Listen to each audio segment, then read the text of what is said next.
Buenas tardes, soy la doctora Nelly Vázquez, curso del Fellowship en San Bernardo anterior.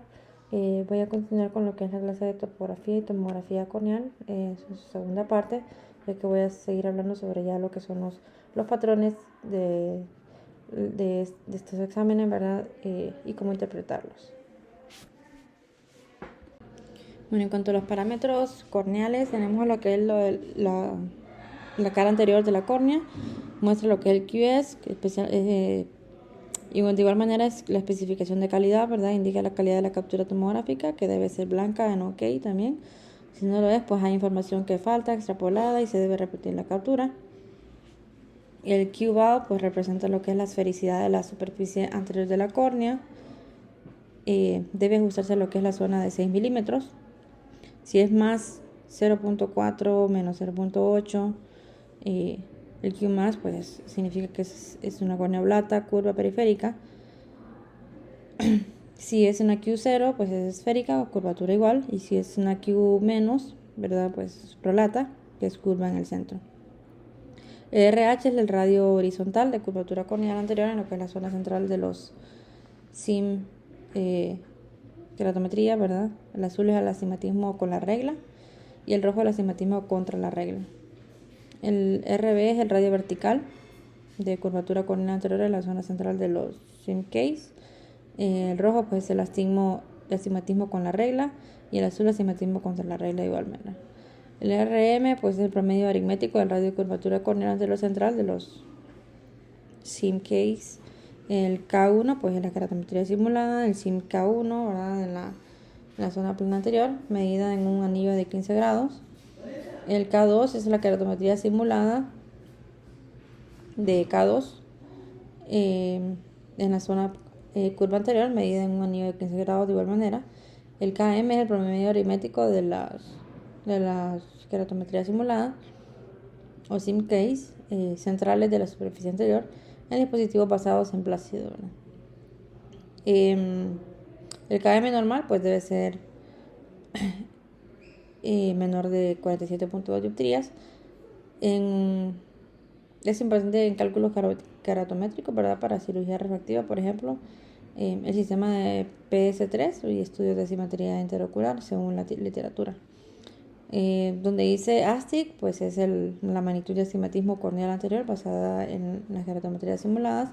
No representa el astigmatismo corneal total, ya que no considera la cara posterior ni el grosor corneal.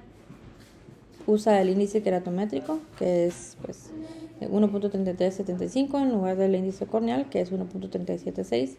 El método más preciso para medir el astigmatismo corneal total es el Total Corneal Refractive Power, o TCRP. Alternativamente, pues restar el astigmatismo posterior del anterior, que pues ofrece una aproximación del astigmatismo total. El eje pues es la dirección del meridiano plano o curvo de las keratometrías simuladas de la superficie corneal anterior, y se recomienda aquí tomar como referencia el eje plano, que es el azul. El Rmin pues es el radio mínimo más curvo de la curvatura sagital anterior relacionado con el Kmax, y el Rper es el radio periférico promedio de la curvatura sagital anterior entre lo que son las zonas de 7 y 9 milímetros alrededor del ápice corneal anterior. En cuanto a la cara posterior de la córnea, pues la superficie posterior tiene parámetros similares a lo que es la anterior, ¿verdad? Como en la primera figura. Aunque anatómicamente pues esta es convexa, ópticamente actúa como una superficie refractiva cóncava, y eso se debe a que la luz incide desde un medio con mayor índice refractivo, que es el estroma, a un medio con menor índice refractivo, que es el humor acuoso. Y por esa razón, pues las keratometrías simuladas de la superficie posterior se muestran con valores negativos. Los dos parámetros más importantes aquí en la superficie posterior pues es el KM, que es el promedio aritmético de las keratometrías simuladas centrales en la superficie posterior. Es relevante en estudios de simetría interocular, y actualmente pues no existen datos normativos para el KM posterior. Y en cuanto al astigmatismo elástico, pues que es la magnitud de astigmatismo corneal posterior basado en las keratometrías simuladas posteriores, pues es importante en los cálculos de lentes intraoculares. En la población normal, pues su magnitud por medio de menos 0.5 dioptrías. Tenemos puntos de referencia, ¿verdad? Tenemos lo que es el centro pupilar, que es la posición del centro de la pupila de entrada. Sus coordenadas X y Y cambian con la midriasis o la miosis. Cuando la pupila se dilata, pues su centro se desplaza hasta 0.7 milímetros superior temporalmente y se usa para validar lo que es la captura y evaluar aproximadamente el ángulo kappa si esta no está disponible, lo que es la Coord M, ¿verdad? En cuanto a la PAC y APEX, pues este representa el espesor corneal central o el CCT en el ápice corneal. Ya en dispositivos basados en plácido, el ápice corneal es el punto donde lo normal de la superficie corneal anterior coincide con el reflejo de Purkinje-Sanson 1 en el Pentacam. No basado en plácido, pues el ápice corneal es el punto alineado con el objetivo de fijación, lo que pues no siempre es correcto, y este punto se usa como origen de las coordenadas. Pues el espesor corneal en central normal varía entre 535 y 575 micras, aunque algunas poblaciones normales tienen pues córneas delgadas, y es importante que para calcular lo que es LASIK, lo que es el Percent Tissue Altered, ¿verdad? O PTA. En cuanto a la ubicación más delgada, o Thinnest Location, TL, es el punto más delgado de la córnea medida. Su espesor se conoce como Thinnest Corneal Thickness. En un estudio multicéntrico con Pentacam, ¿verdad? Este promedio fue de 536 micras. Entonces, valores menores de 469 micras se encuentran en menos de 2.5% de córneas normales, y valores menores de 435 micras se encuentran en menos de 0.15% de córneas normales. Eso según datos estadísticos de un estudio.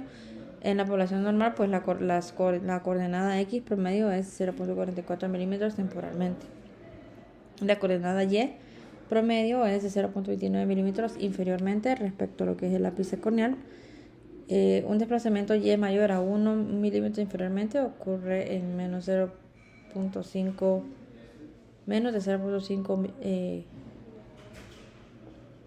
porcentaje de córneas normales. También tenemos lo que es la importancia del TCT o la ubicación más delgada, ¿verdad? Pues se usa en el Particle Subjective Scoring System, que es el PS3, que es uno de los dos parámetros principales para monitorear la progresión de ectasias corneales. Y el Kmax, que es la superficie anterior, el radio más curvo de la superficie corneal anterior, expresado en dioptrías keratométricas, y se usa para validar la captura, ¿verdad? Es un parámetro clave en lo que es el monitoreo de las ectasias corneales, y actualmente pues no existen datos normativos para esta. En cuanto a los misceláneos, pues tenemos lo que es el volumen corneal. Este es el volumen de la córnea en una zona de 10 milímetros alrededor del ápice corneal anterior y no tiene aplicación clínica. El KPD, que es la desviación del poder keratométrico, diferencia entre el mapa de poder sagital anterior y el poder neto real en lo que es el ápice. Lo normal es que sea menos de más 0.75 dioptría. Puede ser sospechoso cuando es más 0.75 a más 1.5 dioptrías, y anormal cuando es mayor a 1.5 dioptrías. Aquí ya no se usa clínicamente, ¿verdad? En cuanto al volumen de la cámara anterior o el ACV, que es el volumen en milímetros cúbicos de la cámara anterior, desde el endotelio hasta lo que es el iris y la superficie interior del cristalino, está evaluado en una zona de 12 milímetros alrededor del ápice corneal. El ángulo camerular o el ACA, que es el ángulo más pequeño de la posición horizontal, o 180 grados, es calculado a partir del modelo 3D. Tenemos lo que es la profundidad de la cámara anterior, el ACD interna y externa. En cuanto a la externa, es medida desde el epitelio, y la interna es medida desde el endotelio. Los indicadores de riesgo de glaucoma por cierre angular, tenemos el ACV, que es menor a 100 milímetros cúbicos, el ACA, que es menor de 24 grados, y el ACD, que es menor de 2.1 milímetros. Para lo que es el implante del alío fáquico, el ACD, en este caso interno, debe ser mayor a 3 milímetros en caso de un lío de cámara anterior, y el ACD interno mayor de 2.8 en caso de un LIGO de cámara posterior, y el ACA pues mayor de 30 grados para ambos tipos, ¿verdad? En cuanto al diámetro pupilar, el promedio del diámetro de este diámetro durante la medición en condiciones fotópicas, mesópicas o escotópicas, ¿verdad? Pues es lo que demuestra este cálculo. El diámetro pupilar mesópico es clave para lo que es la cirugía refractiva. El implante de una lente premium en cirugía de cataratas también es importante, y para la medición más precisa con un pupilómetro infrarrojo, ¿verdad? Y pues la PIO, la medición con tonometría de Goldman, debe corregirse según el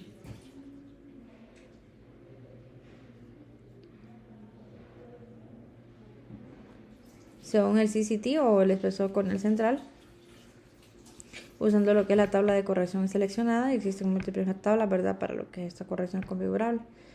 Y el espesor del cristalino, por último, pues, o el lens thickness, es la medición basada en el ápice corneal anterior, donde se muestra si la dilatación pupilar ha sido suficiente para detectar la superficie posterior del cristalino.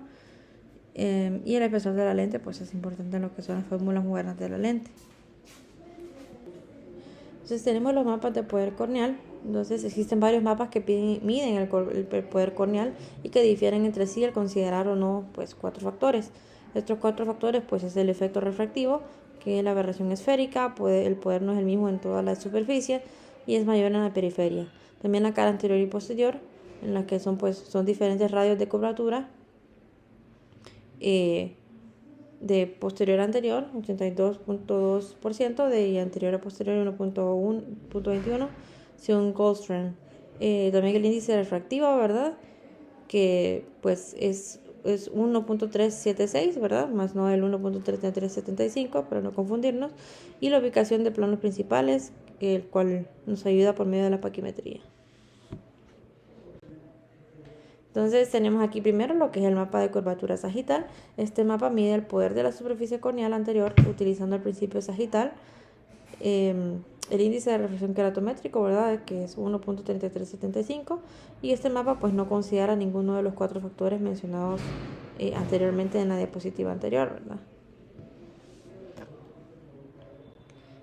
Ahora, el mapa de curvatura tangencial, pues tenemos lo que es tanto el anterior como el posterior.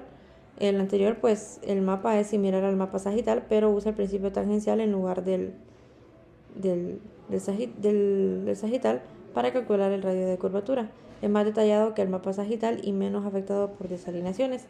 También las lecturas de las queratometrías obtenidas con este mapa son más altas que las obtenidas con el mapa sagital, por lo que pues no pueden utilizarse en fórmulas de cálculo de lente. Y este mapa es útil para estudiar las características de las irregularidades corneales y el contorno de la zona ablacionada después de una cirugía refractiva con láser, por ejemplo. Ya en el sentido posterior, ¿verdad?, el mapa mide el poder de la superficie corneal posterior utilizando el principio tangencial. El poder dióptrico se muestra en valores negativos, porque pues la superficie posterior de la córnea actúa como una superficie refractiva cóncava, como mencioné en la clase anterior, debido a la diferencia en el índice de refracción entre el medio de incidencia, que es el estroma corneal, y el medio de refracción, que es el humor acuoso. También este mapa es importante para la detección temprana de enfermedades ectásicas de la córnea, ya que pues los cambios en este mapa pueden preceder a los cambios en el mapa de elevación posterior. Y pues aquí tenemos pues lo que es en la figurita, ¿verdad?, lo que es la visualización de tanto las dioptrías como los radios. Ahora el mapa de poder refractivo, pues ese mapa mide el poder de refracción de la superficie anterior dependiendo del índice de refracción queratométrico, como ya mencioné, 1.3375. Por tanto, este mapa solo considera el factor 1 y no puede utilizarse en fórmulas de cálculo de lente, ya que se basa en la ley de Snell en lugar de la fórmula queratométrica. Sin embargo, pues el mapa puede dar una idea sobre lo que es la aberración esférica de la superficie corneal anterior al compararlo con lo que es el mapa sagital anterior. Y pues aquí tenemos unas imágenes. La primera pues es demostrando lo que es el principio y el mapa de potencia refractiva anterior. Como vemos en la imagen, cómo se ve pues reflejado lo que es la luz y cómo se va distribuyendo. Y luego En la segunda imagen, pues la comparación entre el mapa sagital anterior y el mapa de potencia refractiva anterior para la misma córnea. Y pues este último da una idea sobre lo que es la aberración esférica, ¿verdad? Ahora el mapa de poder neto verdadero, pues este mapa se basa en lo que es la fórmula sagital y en el índice de refracción real de la córnea, que es 1.376. Mide el poder corneal total al evaluar el poder de las superficies corneales, tanto anterior y posterior, sin considerar lo que es el grosor corneal. Y por tanto, pues toma en cuenta lo que son factores 2 y 3. Este mapa no puede usarse en fórmulas de cálculo de lente tampoco, ¿verdad?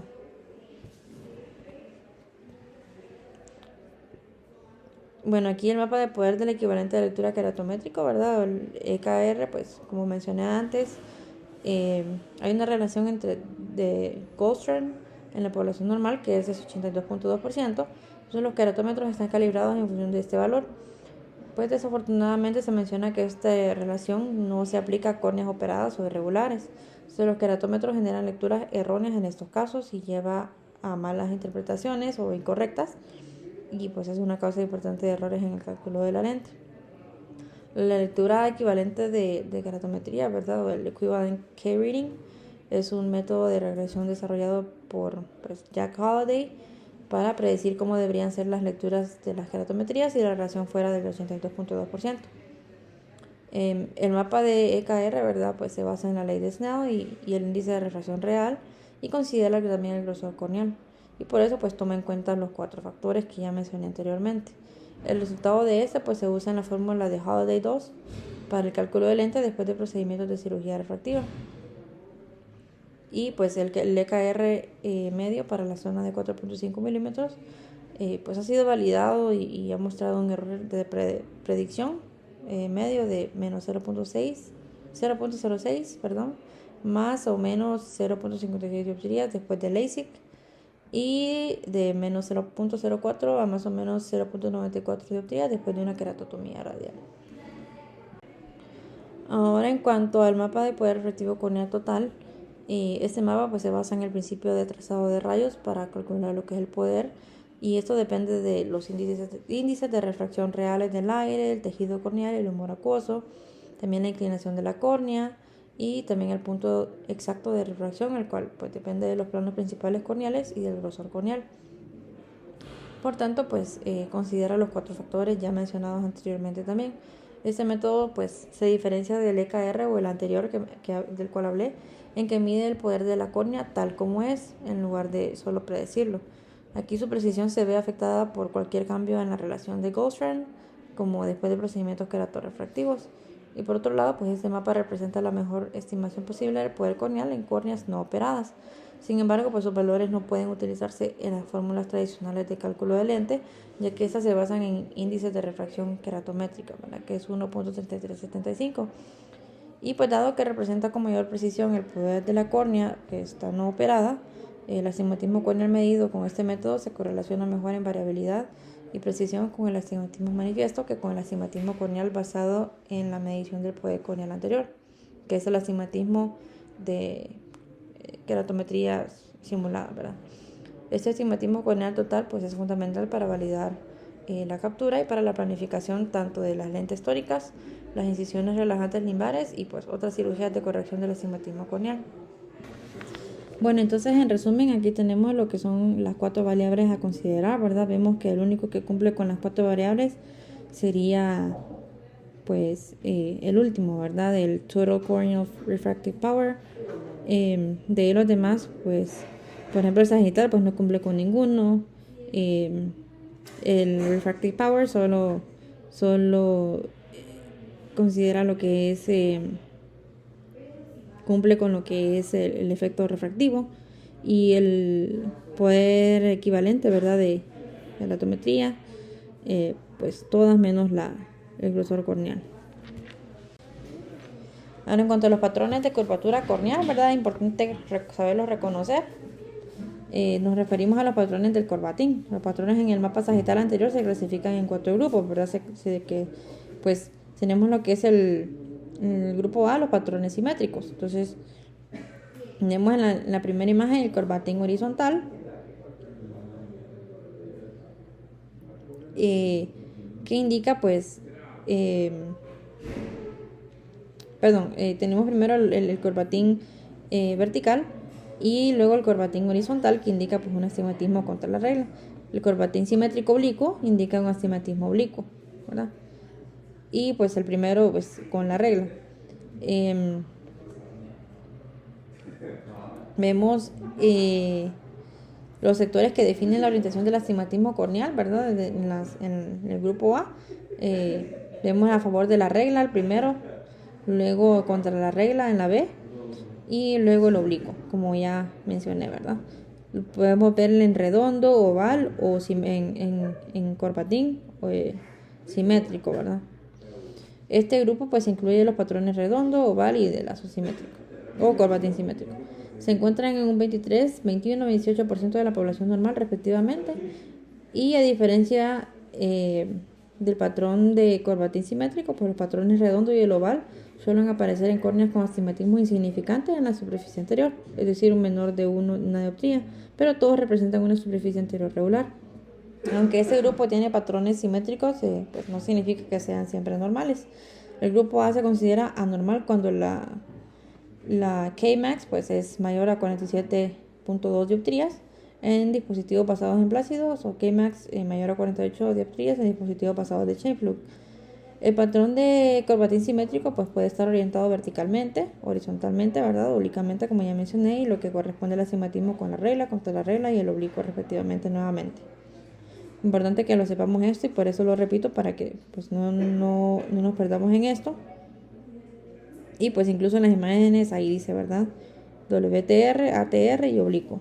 Es importante definir esos tipos de astigmatismo, ¿verdad? El astigmatismo con la regla, cuando el meridiano de máxima potencia de refracción está dentro de los 90 a más o menos 30 grados. En ese tipo, pues la línea focal vertical está por delante del horizontal. Ahora, contra la regla es cuando el meridiano de máxima potencia de refracción está dentro de los 180, más o menos 30 grados. Y en ese tipo la línea focal horizontal está por delante de la vertical. Y el oblicuo, pues es cuando los meridianos principales no son ni verticales ni horizontales, ¿no?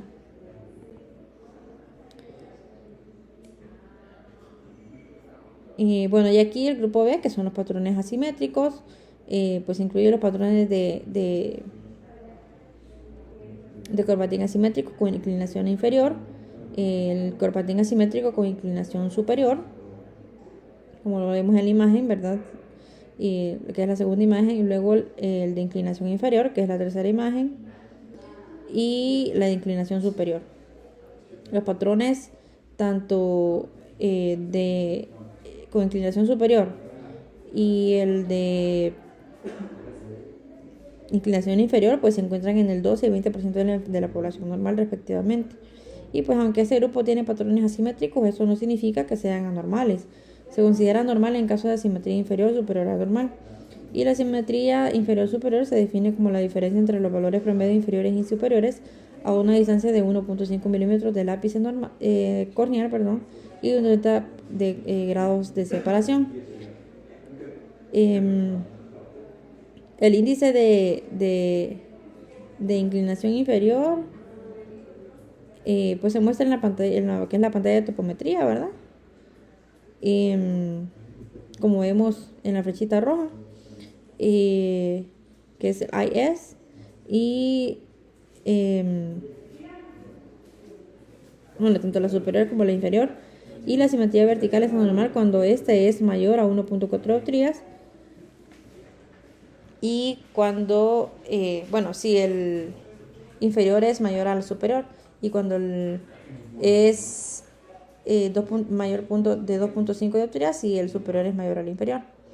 Y pues dado que la mayoría de los dispositivos no muestran la diferencia de esta manera, y pues para simplificar lo que es la lectura, se puede considerar la diferencia entre los valores inferior y superior en el meridiano vertical en el segundo círculo de números, ¿verdad? Entonces vemos en la primera imagen lo que es el corbatín asimétrico empinado inferior,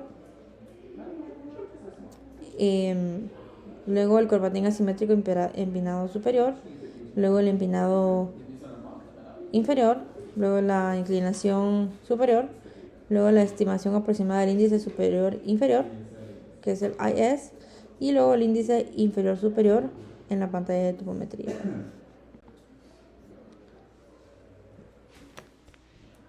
Ahora el grupo C, ¿verdad? Que son los patrones angulados. Este incluye dos patrones, que es el corbatín con eje radial sesgado y el corbatín asimétrico con eje radial sesgado, como vemos en las imágenes que están aquí, en el que donde dice grupo C. Entonces se considera este normal cuando el ángulo entre los ejes de los segmentos superior e inferior en el círculo más interno, que es 3 milímetros, es mayor a 21 grados. Y el astigmatismo de keratometría simuladas es significativo, ¿verdad? O sea, mayor o igual a una dioptría. En caso de astigmatismo insignificante, pues cualquier eje radial sesgado puede ser ignorado, ¿verdad? Entonces vemos en la imagen aquí abajo, pues el corbatín simétrico con índice de eje radial sesgado. Luego en la otra vemos el corbatín simétrico con índice de eje radial sesgado. Y en la última, lo que es el índice de eje radial sesgado, que es insignificante, pues apenas y se ve, ¿verdad? Como le mencioné, puede pasar desapercibido o ser ignorado.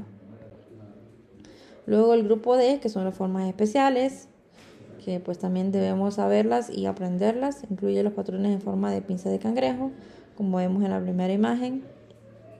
El crab claw, el de mariposa, que es butterfly, el de vertical, la cara de payaso, como en la última imagen, y el vórtice y patrones irregulares inespecíficos. El patrón irregular y inespecífico pues se encuentra en el 7% de la población normal. Sin embargo, pues los otros 5 patrones en este grupo siempre son anormales, ¿verdad? Entonces, lo que vimos arriba, lo que dice el grupo D, pues los podemos observar ya en las imágenes de abajo, que son ya vistas en lo que es la topografía. Bueno, en cuanto a los mapas de elevación, para entender un poco lo que son las figuritas que están aquí, pues mencionando sobre lo que es la superficie de la córnea, pues es similar a lo que es la superficie de la Tierra en términos de elevaciones y depresiones. Entonces la principal diferencia entre lo que es la Tierra y la córnea es que la primera, o sea la Tierra, tiene una superficie de referencia, que es el nivel del mar, con lo cual pues se relacionan todas las elevaciones, que son las montañas, y las depresiones, que son los valles, ¿verdad? Entonces como la córnea no tiene una superficie de referencia, que es natural similar, pues es necesario crear una artificial basada en los radios centrales medios de lo que es la superficie examinada, que es la línea que vemos en la primera imagen que dice reference surface. Aquí el software pues genera esta superficie de referencia para cada superficie capturada, como en la primera imagen, ¿verdad? Entonces hay que considerar todos los puntos por encima de esta referencia como elevaciones, que son las mostradas con los valores positivos y los colores cálidos, ¿verdad? Y todos los puntos por debajo como las depresiones con valores negativos y colores fríos. Todas las medidas van a estar en micras, como vemos en la imagen del mapa. Los puntos de coincidencia entre lo que son la referencia, la superficie de referencia y la superficie medida pues aparecen como ceros. Quiere decir que están exactamente como el nivel del mar, ¿verdad? Como vemos en la imagen de abajo, que pues es donde está el cero. Luego en la otra imagen, ¿verdad? En la que está a la derecha, pues muestra lo que es un mapa de elevación generado por el software para lo que es la superficie córnea anterior. Este es un ojo izquierdo. Y la forma del mapa de elevación depende de 4 factores: la posición, la curvatura, el diámetro y la forma de la superficie de referencia. Entonces aquí en esta figurita pues nos muestra las diferentes posiciones de la misma superficie de referencia en relación con la misma superficie corneal, ¿verdad? Como podemos observar, pues los valores varían según la posición. Y en general hay dos modos principales de posicionamiento de la superficie de referencia, que es la flotante y la no flotante. En el modo flotante, pues el software ajusta esta superficie de referencia según los radios medios de la zona central de la córnea, aplicando el principio de A más B igual a C, ¿no? Y esto pues para colocar la superficie de referencia en una posición neutral, donde todas las elevaciones van a ser iguales a todas las depresiones. Y el modo no flotante es que la superficie de referencia toca el ápice de la córnea sin considerar elevaciones o depresiones.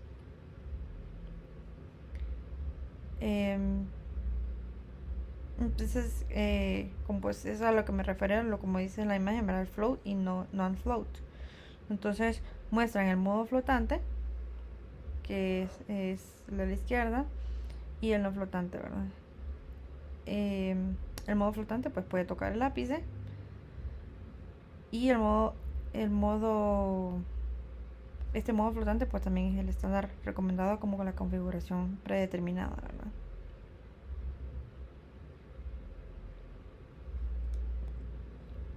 En cuanto a los parámetros, pues cada superficie de referencia se define por dos parámetros: el radio, que es la elipse azul, y el diámetro, que es la elipse roja. El software pues elige el radio de la superficie de referencia según los radios medios de la superficie corneal central y también el diámetro corresponde a lo que es la zona utilizada de esta superficie de referencia específica, ¿verdad? Este ajuste del diámetro influye tanto en la sensibilidad como en la especificidad del mapa.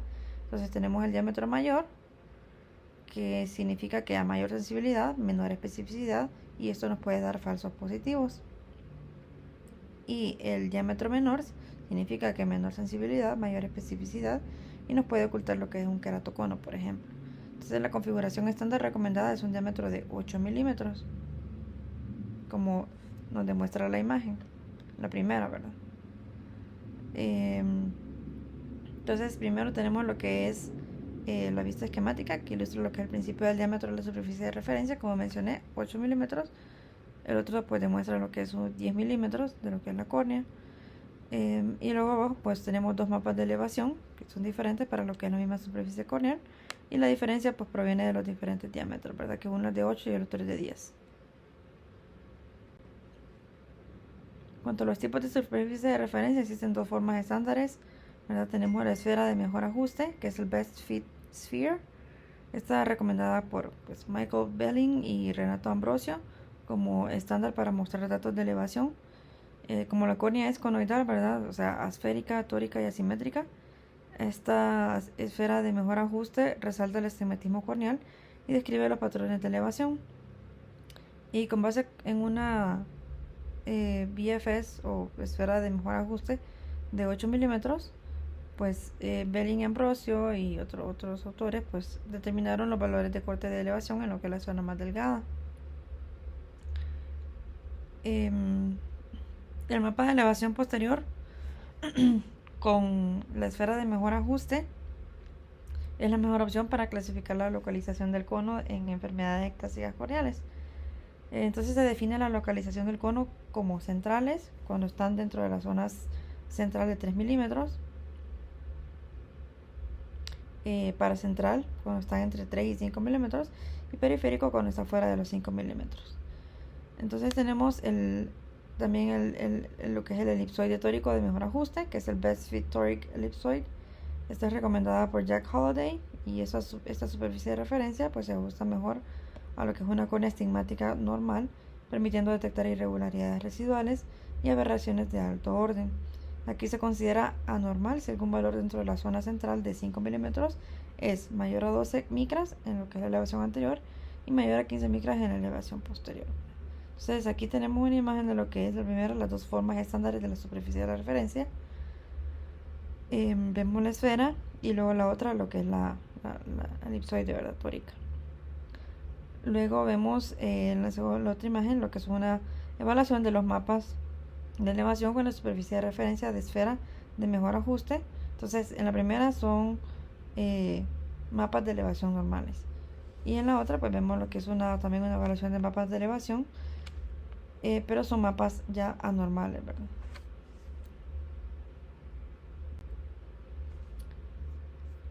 En cuanto a los patrones, pues estos deben evaluarse con una BFS, ¿verdad? De 8 milímetros en modo flotante optimizado, y se dividen en dos grupos también. Grupo A, que son los patrones simétricos, que incluyen el reloj de arena simétrico o el Symmetric Hourglass. Este se presenta en astigmatismo corneal regular, donde la BFS pues se ajusta al centro de la córnea, Y el meridiano empinado pues se muestra en colores fríos y valores negativos, ¿verdad? Color azulitos, verdes, mientras que el meridiano plano pues se muestra con colores cálidos y valores positivos, ya un rojo por ejemplo, ¿verdad? Como lo vemos en la imagen. Su orientación depende del tipo de astigmatismo, es decir, a favor de la regla, que ya sería en vertical, y en contra de la regla, que ya sería horizontal, ¿verdad? Y oblicuo pues ya sería diagonal, ni horizontal ni vertical. Y la isla central pues aparece cuando el astigmatismo corneal medido pues es insignificante, ¿verdad? Menor de una dioptría. Entonces aquí vemos en la imagen lo que son patrones regulares en los mapas de elevación utilizando la superficie de referencia de una esfera de mejor ajuste. Entonces vemos la isla central en la primera imagen, que indica un astigmatismo corneal insignificante, como ya mencioné. Vemos ahí como pues se ve como si fuera una isla, ¿verdad? En medio. Y el reloj de arena en la segunda imagen, que indica un astigmatismo corneal significativo. Ahora aquí tenemos lo que son los patrones irregulares, que incluyen lo que es la extensión en forma de lengua, que es el tongue-like extension, el reloj de arena inclinado, que es el scooped hourglass, y patrones irregulares no específicos.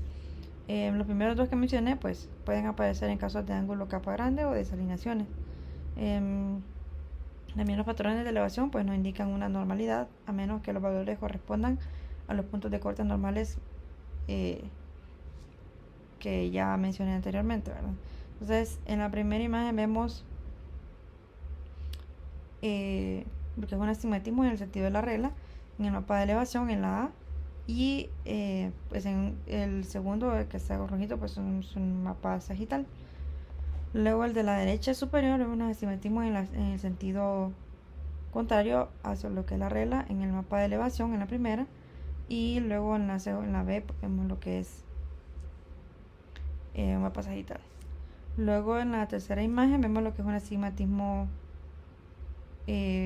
oblicuo en el mapa de elevación, y en la B pues ya vemos el mapa sagital. Perdón, ese sería la imagen de la derecha superior. Anteriormente hablaba de la izquierda inferior. Y luego la última imagen, que es la de la derecha inferior, pues ya son patrones irregulares en lo que vemos una extensión en forma de lengua o reloj de arena, pero está torcido en la primera imagen. Y luego vemos en la B pues un patrón irregular inespecífico. Ahora en cuanto a los mapas paquimétricos, ¿verdad? Pues la forma de la córnea normal es similar a un lente menisco negativo, que la curvatura de la superficie posterior es más profundizada que la anterior, es más delgada de su centro óptico y su grosor aumenta proporcionalmente a lo que es el cuadro de la distancia desde el centro. Su poder dióptrico total pues es el resultado del aire en la parte anterior y del humor acuoso en la parte posterior, como ya sabemos, y el patrón normal pues es usualmente disciforme. Aquí, lo vemos en la primera imagen, que pues representa lo que es este patrón, en el cual las zonas de paquimetría son casi centrales. También son circulares, concéntricas y simétricas. Sin embargo, pues este patrón también puede observarse en lo que es un queratocono. Los patrones anormales de paquimetría, pues tenemos lo que son el patrón de desplazamiento horizontal. Como vemos en la segunda imagen, pues puede ocurrir por desalineación, un ángulo capa grande, y también en raras ocasiones por alguna enfermedad ectásica, ¿verdad? Y luego el patrón de desplazamiento vertical, como vemos en la tercera imagen, que también es conocido como forma de cúpula, y eso se encuentra comúnmente también en las ectasias, pero también en pacientes que padecen o tienen un frotamiento ocular constante, donde la cúpula va a ser inferotemporal debido a lo que es la dirección del frotamiento. En la planificación, ¿verdad? En ese patrón pues es importante considerar la profundidad del túnel, ya que pues la ubicación más delgada va a estar muy cerca del túnel, aumentando lo que es el riesgo de introducir por ejemplo lo que es este anillo corneal en lo que es la cámara anterior de la inserción, ya hablando propiamente de lo que son los anillos intraestromales, por ejemplo. Y se recomienda pues calcular la profundidad del túnel basándose en el grosor en lugar del punto más delgado a lo largo del túnel, ¿verdad? Entonces vemos aquí, el primero es un patrón disiforme, el segundo es un desplazamiento horizontal nuevamente, como mencioné, el tercero es un patrón de desplazamiento vertical, por las flechas que lo van denominando. Y bueno, tenemos también lo que es el patrón de campana, patrón en gota y patrón globular. Entonces el patrón de campana, que es primero, pues este es característico de la degeneración marginal pelúcida, presenta un adelgazamiento en banda inferior, y este patrón pues presenta un alto riesgo de perforación corneal durante lo que es la implantación de los anillos, debido a varias razones, como lo que es el área inferior, que suele ser más delgada, y es el lugar adecuado para lo que es la inserción del anillo. Y pues en la degeneración marginal, pues la córnea inferior también está altamente distorsionada y extrapolada, ¿verdad? Entonces es donde se ven los puntos negros en la figura. Y pues esto hace que el grosor en esa zona no sea realista, y en estos casos pues se recomienda el uso de una tomografía basada en OCT, que es más precisa que la tomografía basada en Scheimpflug. Luego el patrón en gota, que es la segunda imagen que tenemos aquí, usualmente está encontrado en lo que es un queratocono, pero también podría ser un signo temprano de una degeneración marginal pelúcida. Y el patrón globular, la última imagen, pues es representativo de un queratolobo caracterizado por un adelgazamiento generalizado hasta lo que es el limbo. Y en este patrón, pues la implantación de los anillos y el trasplante corneal tradicional son contraindicados, ¿verdad? Entonces la primera imagen es el patrón en campana, la segunda el patrón de gotas o gotitas, y el tercero pues ya es el patrón en globo.